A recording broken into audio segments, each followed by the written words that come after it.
Silicon valley IT city ಬೆಂಗಳೂರಿನ traffic ಸಮಸ್ಯೆ ಈಗ ಜನರ ತಾಳ್ಮೆ ಪರೀಕ್ಷಿಸುವ ಮಟ್ಟಕ್ಕೆ ತಲುಪಿದೆ. ದಿನದಿಂದ ದಿನಕ್ಕೆ ವಾಹನಗಳ ಸಂಖ್ಯೆ ಹೆಚ್ಚಾಗುತ್ತಿದ್ದು, ರಸ್ತೆಗಳಲ್ಲಿ ಗಂಟೆಗಳ ಕಾಲ ಟ್ರಾಫಿಕ್ನಲ್ಲಿ ಸಿಲುಕುವುದು ಬೆಂಗಳೂರಿನ ಜನರ ದಿನಚರಿಯ ಭಾಗವಾಗಿ ಬಿಟ್ಟಿದೆ. ಸರ್ಕಾರ ಹಲವು ಕ್ರಮ ಕೈಗೊಂಡರೂ ಟ್ರಾಫಿಕ್ ನಿಯಂತ್ರಣ ದೊಡ್ಡ ಸವಾಲಾಗಿ ಪರಿಣಮಿಸಿದೆ. ಈ ಹಿನ್ನೆಲೆಯಲ್ಲಿ ಬೆಂಗಳೂರಿನ ಟ್ರಾಫಿಕ್ ದಟ್ಟಣೆಯನ್ನು ಕಡಿಮೆ ಮಾಡಲು ಹಾಗೂ ಸಂಚಾರವನ್ನು ಸುಗಮಗೊಳಿಸಲು ಬೆಂಗಳೂರು ಮೂಲಸೌಕರ್ಯ ಅಭಿವೃದ್ಧಿ ಪ್ರಾಧಿಕಾರ ದೊಡ್ಡ ಯೋಜನೆ ರೂಪಿಸಿದೆ. ಇದರಡಿ ನಗರದಲ್ಲಿ ಬರೋಬ್ಬರಿ 12 ಫ್ಲೈಓವರ್ಗಳು ಮತ್ತು 126 ಕಿಲೋಮೀಟರ್ ಉದ್ದದ ಎಲಿವೇಟೆಡ್ ಕಾರಿಡಾರ್ಗಳ ನಿರ್ಮಾಣ ಯೋಜನೆ ಕೈಗೆತ್ತಿಕೊಳ್ಳಲಾಗಿದೆ. ಈ ಯೋಜನೆಗಾಗಿ ಈಗಾಗಲೇ ಜಿಬಿಎ 3 ಕನ್ಸಲ್ಟೆಂಟ್ಗಳ ಮೂಲಕ ಟ್ರಾಫಿಕ್ ಮಾದರಿ ಮತ್ತು ವಾಹನ ಸಂಚಾರದ ಕುರಿತು ವಿಶ್ಲೇಷಣೆ ಆರಂಭಿಸಿದೆ. ಈ ಅಧ್ಯಯನದ ಆಧಾರದ ಮೇಲೆ ಎಲ್ಲೆಲ್ಲಿ ಫ್ಲೈಓವರ್ಗಳು ಮತ್ತು ಎಲಿವೇಟೆಡ್ ಕಾರಿಡಾರ್ಗಳನ್ನು ನಿರ್ಮಿಸಬೇಕೆಂಬ ನಿಖರ ಪ್ಲಾನ್ ತಯಾರಾಗಿದೆ.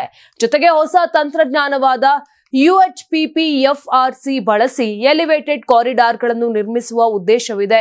ಯೋಜನೆಯ ತಾಂತ್ರಿಕ ವರದಿ ಸಿದ್ಧವಾದ ಬಳಿಕ ತಜ್ಞರ ಸಮಿತಿಗೆ ಸಲ್ಲಿಸಿ ನಂತರ ಸರ್ಕಾರದ ಮುಂದೆ 18,000 ಕೋಟಿಗಳ ಪ್ರಸ್ತಾವನೆ ಮಂಡಿಸಲು BSMILE ಸಂಸ್ಥೆ ಸಜ್ಜಾಗಿದೆ ಎಂದು ಅದರ ನಿರ್ದೇಶಕ ಪ್ರಹ್ಲಾದ್ ತಿಳಿಸಿದ್ದಾರೆ.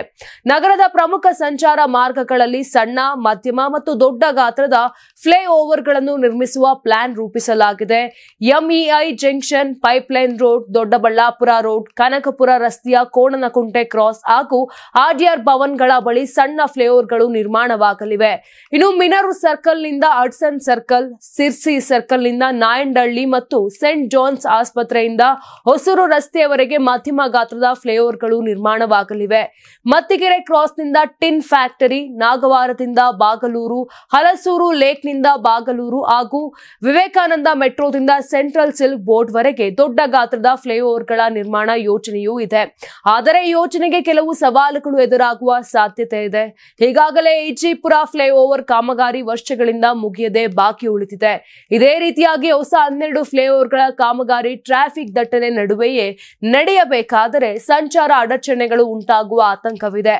ಅದ್ಯಾಗೋ ಟ್ರಾಫಿಕ್ ಕಿರಿಕಿರಿಯಿಂದ ಮುಕ್ತಿ ನೀಡಲು ಹಾಗೂ ನಗರ ಸಂಚಾರ ವ್ಯವಸ್ಥೆಗೆ ಶಾಶ್ವತ ಪರಿಹಾರ ಒದಗಿಸಲು ಜಿಬಿಎ ಈ ಮಹತ್ವಾಕಾಂಕ್ಷಿ ಯೋಜನೆಗೆ ಮುಂದಾಗಿದೆ.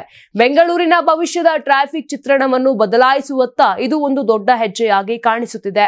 ನೀವು ಸಣ್ಣ ಆಗ್ಬೇಕಲ್ವಾ? ಅದು ಒಂದು ಉತ್ತಮ ಆಹಾರದಿಂದ ಸಣ್ಣ ಆಗ್ಬೇಕಲ್ವಾ? ಪ್ರತಿದಿನ ನಮ್ಮ ಜೀನಿ ಸ್ಲಿಮ್ ನ ಯೂಸ್ ಮಾಡಿ ಯಾವುದೇ ಸೈಡ್ ಎಫೆಕ್ಟ್ ಇಲ್ದಂಗೆ ನೀವು ಸಣ್ಣ ಆಗ್ತೀರಾ.